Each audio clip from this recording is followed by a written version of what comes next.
வணக்கம். நான் உங்கள் அன்பான சயின்டிபிக் வேதிக் அஸ்ட்ராலஜர் அஸ்ட்ரோ அருண்ஜி பேசுகிறேன். நல்லது நினைப்போம், நல்லதே நடக்கும்.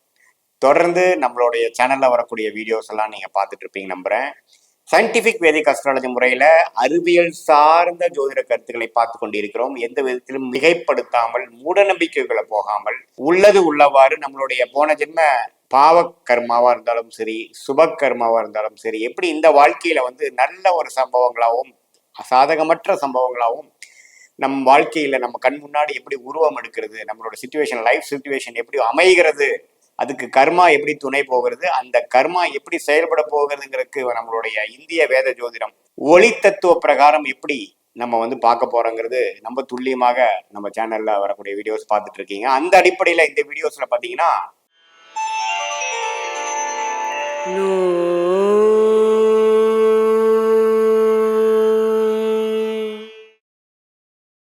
தனுசு ராசிக்காரர்களுக்கு 2025 ஏப்ரல் மாதம் எத்தகைய ஒரு மாதமாக இருக்க போகுதுன்னு பார்க்குறோம். இப்போ பார்த்தீங்கன்னா இந்திய வேத ஜோதிடத்தில் எப்படி நம்மளுடைய கர்மாலாம் செயல்படுதுன்னு பார்த்தீங்கன்னா, அந்த ஒளி தத்துவ பிரகாரம் தான் நம்மளுடைய கர்மா இந்த வாழ்க்கையில இந்த பிறப்பில சாதகமான சம்பவங்களாகவும் சாதகமற்ற சம்பவங்களாகவும் உருவெடுக்கிறது. அது கோச்சார அடிப்படையில் இங்கிலீஷ்ல டிரான்சிட் அஸ்ட்ராலஜிங்கிற முறையிலையும் செயல்படுகிறது. பேர்த் சார்ட், நீங்க ஜென்ம காலத்துல நீங்க எந்த நேரத்துல எந்த தேதியில பிறந்தீங்களோ ஜென்ம ஜாதகம் பிரகாரமும் தசாபுக்திகள் ரீதியாகவும் செயல்படுகிறது. இந்த ரெண்டையும் கூட்டி வச்சு பார்க்கும் பொழுதுதான் துல்லியமான பலன்கள் எடுக்க முடியும். இப்ப கோச்சார பலன்கள் என்று சொல்லப்படுகிற பொதுவான பலன்கள் ஏப்ரல் 2025 தனுசு ராசிக்காரர்கள் எப்படி இருக்குன்னு பார்க்க போறோம். அதுக்கு முன்னாடி நம்மளோட சேனல் ஃபர்ஸ்ட் டைம் வரவங்க மறக்காம சப்ஸ்கிரைப் பண்ணுங்க. ஸோ தட் நம்மளுடைய வீடியோஸ் எல்லாமே தொடர்ந்து உங்களை அடையும். இப்போ பார்த்தீங்கன்னா தனுசு ராசிக்கு ராசியோட அதிபதியாகிய குரு மே 14ஆம் தேதி தான் இடம்பெறுகிறார். ஒரு ராசியிலேருந்து இன்னொரு ராசிக்கு மாறுறார். ஸோ 6ஆம் இடத்திலே ஏப்ரல் மாதம் முழுவதும் இருக்கிறது ஒரு அமைப்பு.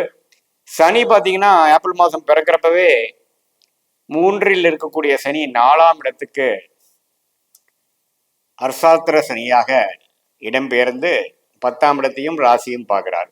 ஸோ இது எப்படி ஒரு அமைப்பு கொடுக்குதுன்னா, அந்த சனி பயிற்சி இதுவரை கொஞ்சம் குளிர் காய்ந்து கொண்டிருந்த தனுசு ராசிக்காரர்கள் எந்த விதத்திலையும் ஒரு பெரிய ஒரு முயற்சிகளோ பெரிய ஒரு முன்னேற்றத்துக்கு நோக்கி போகாமல் அப்படியே மெயின்டெனன்ஸ் மோட்ல இருந்துட்டு இருந்த தனுசு ராசிக்காரர்களுக்கு அடுத்த கட்ட நடவடிக்கைகளுக்கு வேணுங்கிற இடம், வீடு, வண்டி, வாகனம், வேலை, தொழில், தாயார், அது மாதிரி சில முக்கியமான விஷயங்களுக்காக நம்ம மெனக்கெடுதல், முயற்சி எடுத்தல், அடுத்த கட்ட வாழ்க்கைக்கு நகர்ந்து செல்லுதல்ங்கிறப்பார சில விஷயங்கள் நடக்குது. அது அருமையான ஒரு விஷயம்தான். ஏன்னா எவ்வளவு நாள் தான் நம்ம தேக்க நிலையில இருக்க முடியும் பாருங்க.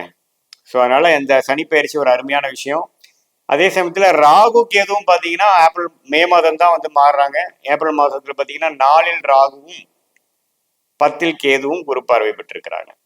ஸோ இது எல்லாமே பார்த்தீங்கன்னா வேலை, தொழில், தாயார், அன்றாட ஒரு ஜீவனத்துக்காக ஒரு முயற்சிகள் எடுக்கிறது, ஒரு மாற்றங்கள் எடுக்கிறது, ஒரு இடத்த விட்டு இடம் மாறுறது, இன்வெஸ்ட்மெண்ட் பண்ணுறது, மாணவர்களாக இருந்தால் காலேஜ் சேர்றது, ஒரு இடம் விட்டு இன்னொரு ஸ்கூலு மாறுறது, இதே இளம் வயதினராக இருந்தால் ஒரு வேலையை விட்டு ஒரு வேலைக்கு போகிறது, முக்கியமான சில முடிவுகள் எடுக்கிறது, அது மாதிரி சில இம்பார்ட்டண்ட்டான ஒரு ஆஸ்பெக்ட்ஸ் 2025, 26, 27 சனி 4ஆம் இடத்துல இருக்கும் பொழுது அதுக்கு வேணுங்கிற ஆரம்ப கட்ட அடிப்படை விஷயங்கள் காய் நகர்த்தக்கூடிய அமைப்புகள், வாழ்க்கை சம்பவங்களை கொடுக்கக்கூடிய ஒரு மாதமாக தனுசு ராசிக்காரர்களுக்கு ஏப்ரல் 2025 இருக்க போகுதுங்கிறது தெரிஞ்சுக்கணும். அதே சமயத்துல சுக்கிரன், புதன் 4ஆம் இடத்திலே இருக்கிறார். அவங்க பார்த்தீங்கன்னா 10ஆம் இடத்துக்கு சம்மந்தப்படும் பொழுது நான் சொன்ன அதே முயற்சி, வேலை, தொழில், இன்வெஸ்ட்மெண்ட், அபிவிருத்தி, வீடு விஷயத்தை வீடை பெரிது பண்ணுதல், வசதிப்படுத்தல், அல்லது இன்னொரு வீட்டை விட்டு இன்னொரு வீடு மாறுதல், எடுக்கும் இடத்தை சரி செய்தல், அது மாதிரி பல விஷயங்கள், நம்மளோட பூர்வீக சொத்து இருக்கக்கூடிய பிரச்சனைகளை போய் சால்வ் பண்றது, அதுல சில முயற்சிகள் எடுக்கிறது, அதை காசாக்குறது, அதுல வர காசை இன்னொரு இடத்துல இன்வெஸ்ட் பண்றது, அது மாதிரி பல விஷயங்கள் தரக்கூடிய ஒரு காலகட்டத்துக்கு வேணுங்கிற ஒரு ஃபவுண்டேஷன் கொடுக்கக்கூடிய ஒரு மாதமாக புதன் சுக்கிரன் இருக்கிறதும் கொடுக்குறாங்க. சூரியன் பார்த்தீங்கன்னா ஏப்ரல் 13ஆம் தேதி தான் பார்த்தீங்கன்னா 4ஆம் இடத்துலேருந்து 5ஆம் இடத்துக்கு வரார். சூரியன் மிகவும் ஒரு யோகமான கிரகம். தனுசு ராசிக்காரர்களுக்கு ராஜயோகாதிபதியாக வருகிறார். அவர் 5ஆம் இடத்துல உச்சம் பெறுவது அருமையான அமைப்பு. ஸோ ஏப்ரல் 13க்கு அப்புறம் மாதத்தின் கடைசி பகுதி, அதாவது செகண்ட் ஆஃப், அருமையான சில நினைத்து பார்க்காத சில நல்ல விஷயங்கள், பிளசன்ட் சர்ப்ரைஸ் என்று சொல்லப்படுகிற விஷயங்கள்லாம் நடக்கக்கூடிய அமைப்புகள் தனுசு ராசிக்காரர்களுக்கு இருக்கு. அத்தகைய ஒரு நல்ல தசைகளும் அவங்களுக்கு போமையாயின் கண்டிப்பாக நல்ல ஒரு அமைப்புகள் நிறைந்த ஒரு மாதமாக, குறிப்பாக செகண்ட் ஆஃப் இருக்கக்கூடிய அமைப்புகள் இருக்கு. செவ்வாய் பார்த்தீங்கன்னா ராஜயோகாதிபதி செவ்வாய் 7ஆம் இடத்திலிருந்து ராசியவே பார்க்கிறார் முதல் 3 நாட்கள். ஏப்ரல் 4ஆம் தேதியிலிருந்து பார்த்தீங்கன்னா 8ஆம் இடத்துக்கு போய் சில உடல் உபாதைகள் கொடுக்கலாம். கொஞ்சம் ஸ்ட்ரெஸ்ஸு, ஜீரண கோளாறுகள், டிராவலிங்னால கொஞ்சம் சில விஷயங்கள் அது மாதிரிதான் கொஞ்சம் இருக்குமே ஒழிய மற்றபடி பெரிய ஒரு சாதகமற்ற பலன்கள் இல்லை.